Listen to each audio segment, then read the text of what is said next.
Hello and welcome to year 2020, or should I say a new decade. It doesn't matter it's a new decade or a year. What matter is we are already entered into a new era, and this era demands us to transform. And to be very honest, what I can say is we are already entered into this era.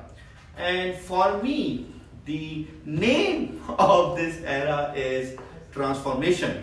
But the problem is everywhere, every organization, every country, every individual, they all are talking about discussing, debating transformation. But what they are not doing actually is transforming themselves. So today, I decided to go on live with all of you and discuss what it is for us, how we are going to, face the year or a decade. Whenever I go and talk about project management or program management and other courses, generally people come to me and say, Asad, we are stuck. We are currently doing this thing, we are into this field for X many years, and we don't know where to go next, or we don't have the right skills to move on, or we are searching jobs for last 2-3 years, but somehow we are unable to make it. What should we do? How we move on? How we grow into the next area? And especially, as I said, this era, this decade is all about transformation, especially when we talk about fourth industrial revolution. This industrial revolution actually confuses us, and it confuses those who are actually into their mid of their career. So let's suppose if you are starting your career, you are good to go because you are the one who can adopt AI or IoT or big data. You learn new things, and actually you are learning new things, right? You learn new things, you implement things, and you move on. But what about those who are in middle of their career? And they are those who are thinking to transition their career from technical to management, or from junior management to middle management, or from middle management to this more senior roles. But the problem is the traditional solution we had was to go for an MBA, and that MBA helps us to cultivate a management thinking and go for the management role and anything. But right now, when we talk about the concept of fourth industrial revolution, and when we talk about the big names, and they are saying we don't need college or university degrees, and they all are not helping us to get people. When we're talking about innovation, we're talking about design thinking, we're talking about AI. So with all this clutter, with all this confusion, where we are standing, this is one of the pressing question that I used to have. Another aspect which I'm going to talk about today is leadership. And I would say, and I would agree, I read a book of David Paddleton, and he used to say in his book that leadership is a controversial topic, and I second that, because when we talk about leadership, everyone has its own definition. Everyone in one another way is a leader, but everybody is still struggling to understand that whether he or she is a worker or a manager or a leader, what role you are playing in the context of as a personality, what role you are playing in the context of your job. And if you continue what you are doing, will you achieve your dream life? Will you achieve your next goal? So with all these contexts, I will start the first point, and that point is fourth industrial revolution. So here is, we have fourth industrial revolution.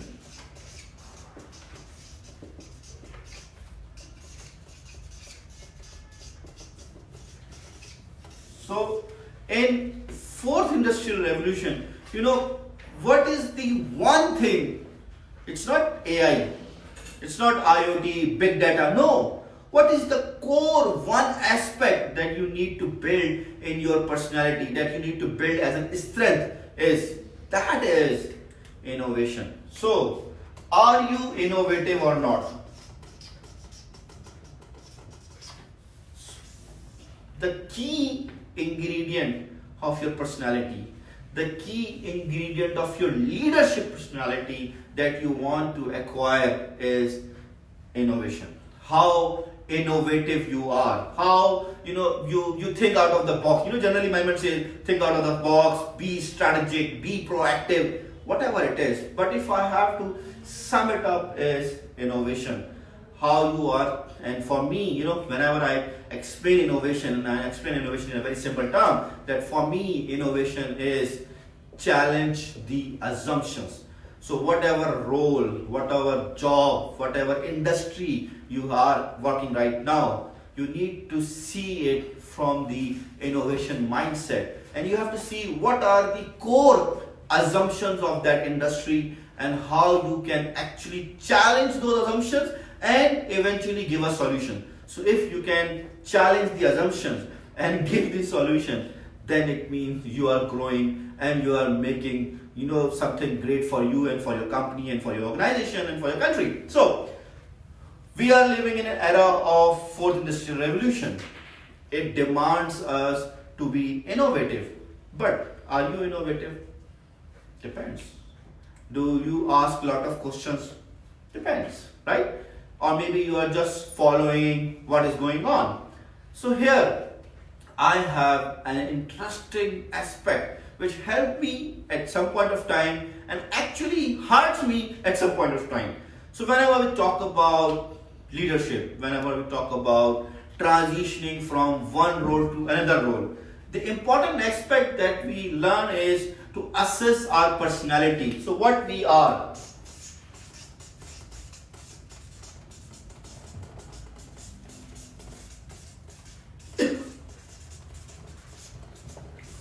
So what we have is personality assessment. In fact, when I went to do my master's in leadership from PMI, my first interaction with leadership course is to first assess myself. I have done SDI personality assessment, HDMI, NEO personality assessment, Myers-Briggs personality assessment, DISC assessment, and somehow, it helped me to see from myself from different lenses. Maybe you have done a couple more. But the biggest point is, the issue that I find out is everybody is talking about right now is to focus on your strengths. So if we move from here to others, the biggest point is what are our strengths. So we are going to start with the concept of strengths. There could be multiple strengths. I love SDI. I use SDI a lot. I do SDI courses too. So they have identified around 28 strengths in which can you adopt and which you can use. But it's not mandatory that you are expert in all 28 strengths. But the key point is, what are your strengths? So let's suppose for me, I am more blue, less red, and then I try to do things in a social way. But maybe you are someone who is more social person, but you can't work as an alone personality. Or maybe you want to do things as soon as yesterday, and you don't have time to go for multiple checking in processes. And maybe you are more process oriented, methodological, and you want to do anything until unless you haven't gone through with the detail, check and balances. So you can say you are process oriented. Fine, good. You are process oriented. You want to go like that. Go. But the point is, what is your current job? What are the needs of your current job, and how you fill those jobs with your personality? So if you are, and I'm sure that as you are in your organization and you are doing your job, maybe you are in your organization for last 3 years, 5 years, 10 years. So it means you are doing good job, but you're doing good job to fulfill your current roles and responsibilities. And your current strength is good, but do you think that you can move with those current skills to the new or the next or the future role? I would say I doubt. It's highly unlikely that you are moving to the future or transitioning your role from current model to the new model with the current skill sets. This is where the problem is. When we talk about leadership, everyone has different definitions. Everybody talks about multiple concepts of definitions and multiple areas. One of the good definitions that I remember, and that's one of my favorite, is as a leader, how you inspire others to do more, be more, and become more. Right? It's from, I believe, John Coyne. But the problem is, inspiration is one element. But if you are working in an organization, if you are working for some cause, if you are working for community, if you are working for country, inspiration helps you to move on. But if you want to stay ahead, you need to see how you are enabling your people, your team to do the job. And if you are not enabling them, if you are not reinforcing the performance, right, then it means your charisma, your inspiration is not going to get the desired results that you want for yourself and for your organization. So in this context, the first thing that I learned and that I understood, and it's been taught, by thousands of, I would say, leadership gurus, is that focus on your strengths. So when we talk about focus on your strengths, one of my favorite book in this context is Leadership, All You Need to Know. I'm going to write it for you.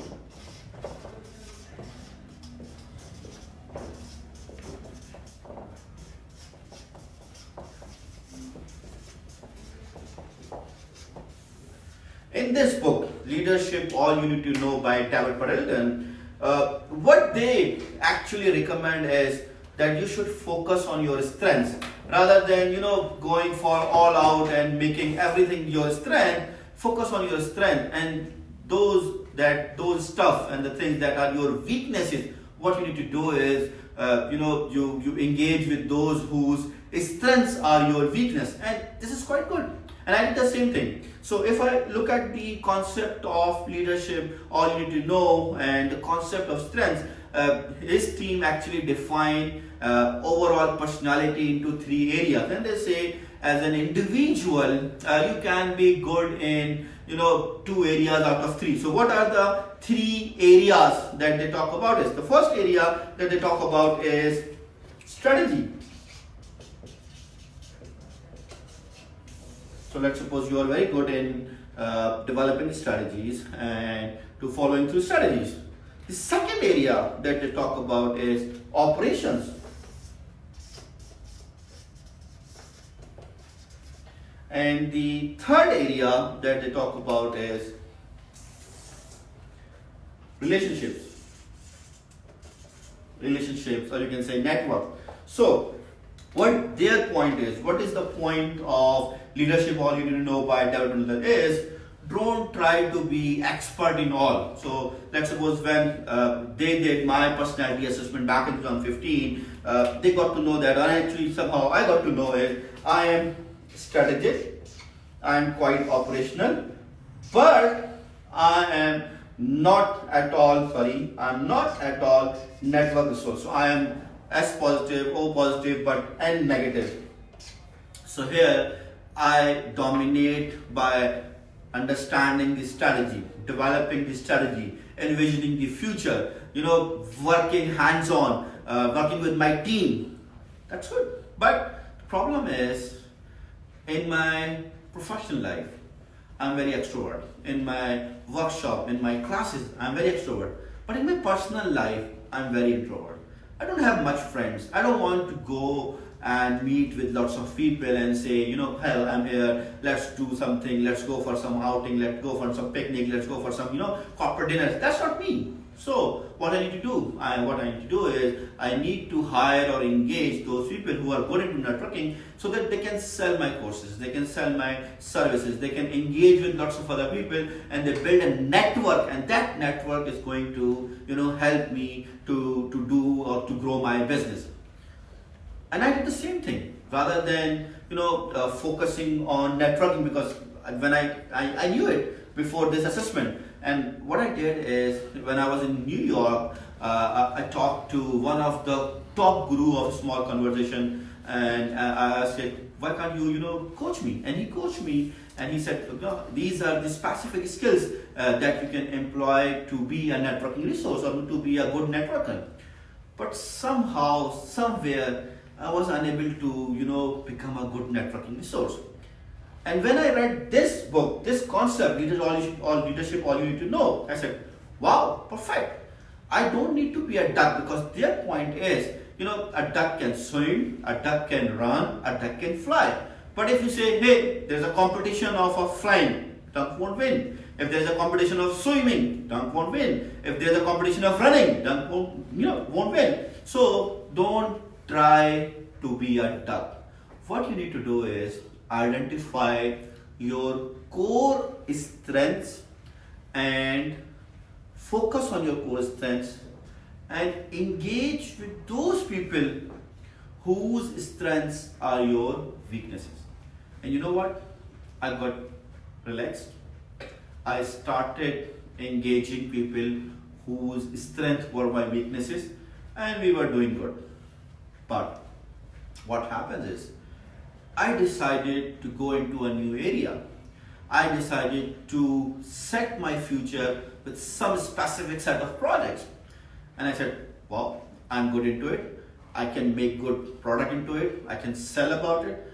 But when I send my team to go and do some networking and do some sales, they were unable to do it.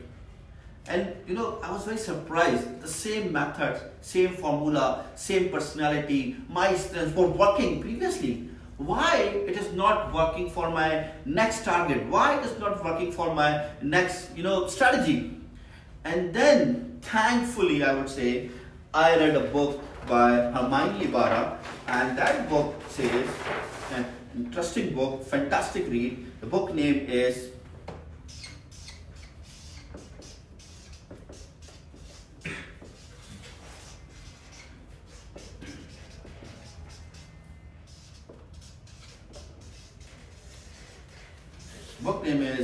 Act Like Leader, Think Like Leader. And she says that, rather than doing a lot of thinking, or you can say paralysis by analysis, what you need to do is, you need to start acting as a leader, start working towards a leadership skill, and then see, what's working for you. And the key point that actually helped me to overcome my obstacle, overcome my mindset problems is, she said, the biggest problem with leadership is, we say focus on your strengths.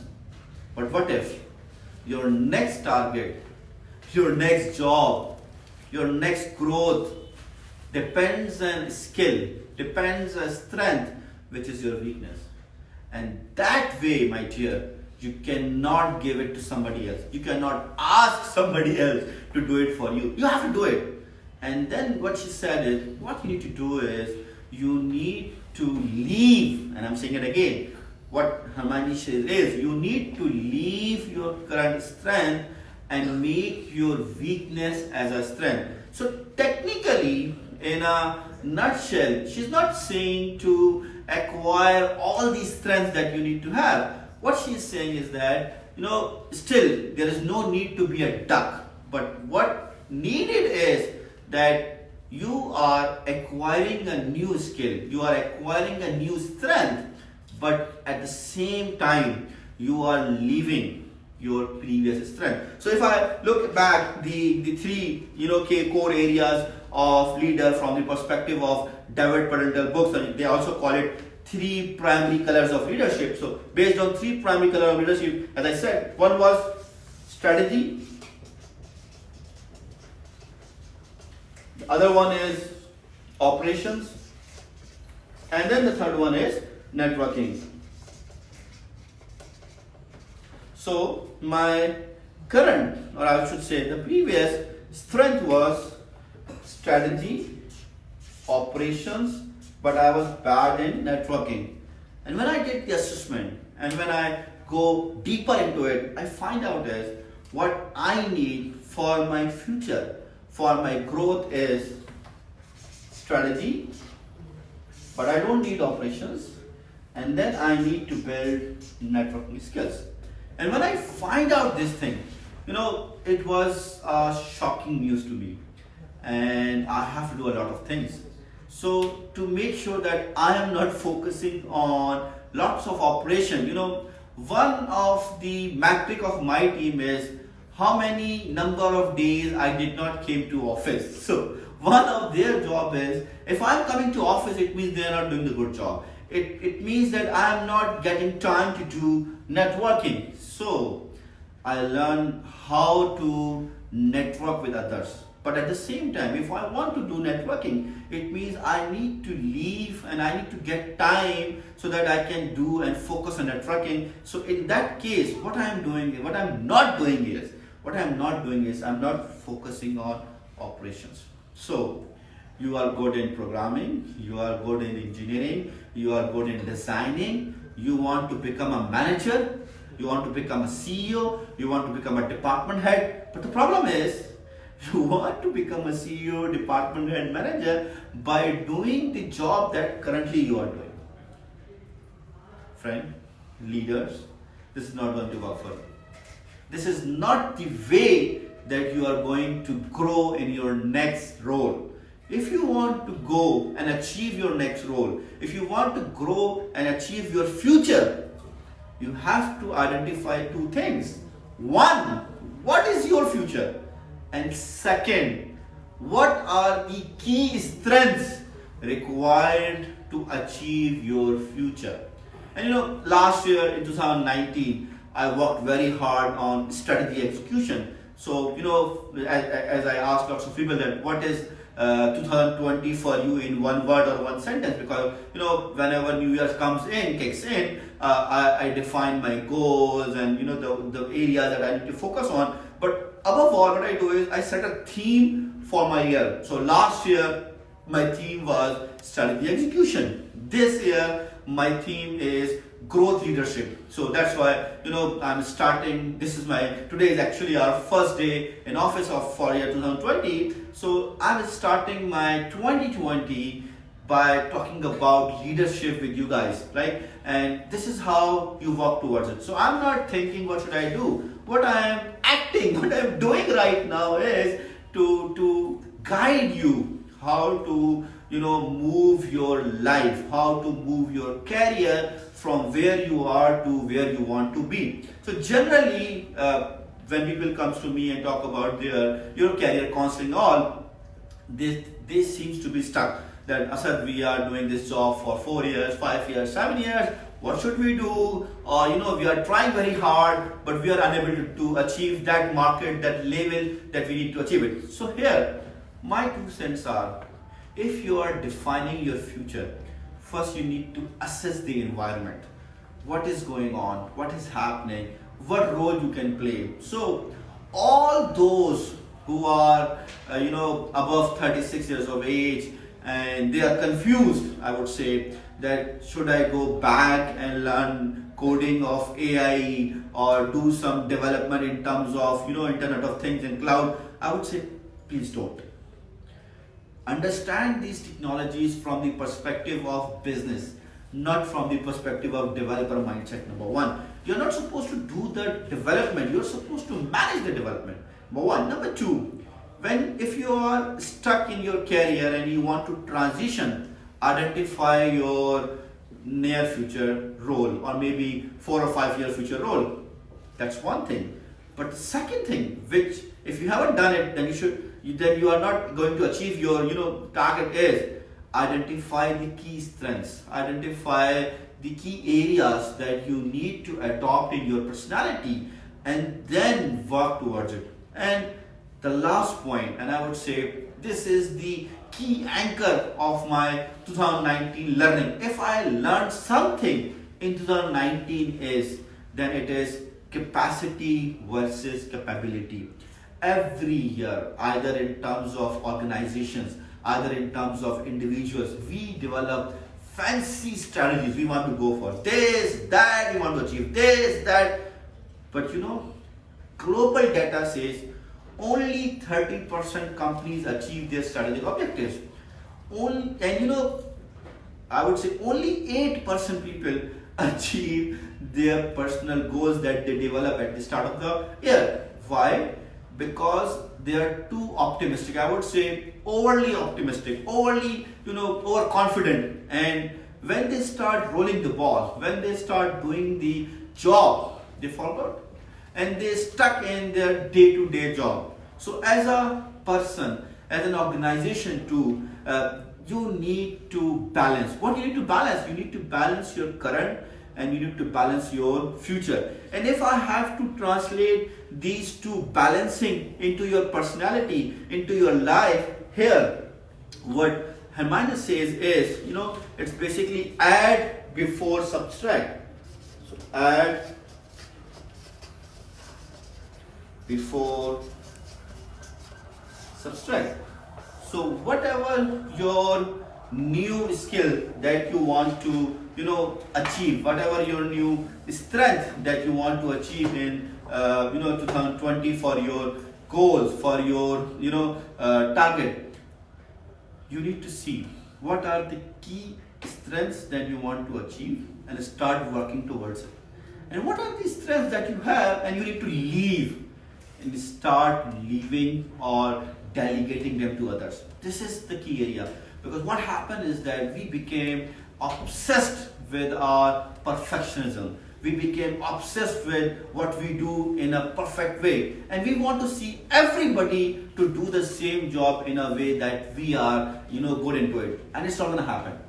You also learn these things after a lot of time when you spend into this, and then you moved on. But here my point is, so let's suppose one of the key skills, as I left it to some operational guys, and it's not working as it is, but it's okay. So here the point is, your goals are important, but what more important is, do you know your strengths?